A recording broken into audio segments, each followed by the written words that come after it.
राज्यात पुढील 5 दिवस जोरदार पावसाची शक्यता। रायगड, रत्नागिरी, कोल्हापूर घाटमाथ्यावरती मेघगर्जनेसह पावसाचा अंदाज। विदर्भातील काही जिल्ह्यांमध्येही जोर राहणार। शिंदेचे नेते दिपकेंना भेटल्यानं भाजपची नाराजी। सरकारविरोधात आंदोलन करणाऱ्यांना एनडीएचे नेते कसे भेटू शकतात? शिरसाट कडूंच्या भेटीवरून सवाल। कडू नौटंकीबाज असल्याचीही टीका।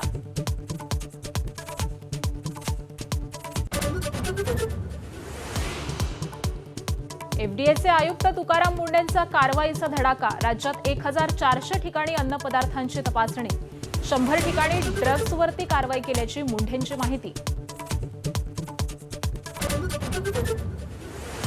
वाराणसीत राहुल गांधी, अवधेश प्रसाद, पप्पू यादव यांच्या विरोधात गुन्हा दाखल। साधू संतांची तक्रार। तर संसद भवन परिसरामध्ये दान चोरी प्रकरणात अनोखं आंदोलन।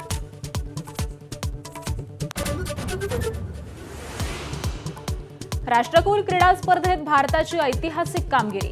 13 सुवर्णांसह 39 पदकांची कमाई। एकाच दिवसात 7 सुवर्ण पदकं जिंकण्याची किमया। पदतालिकेत भारत 4थ्या स्थानी।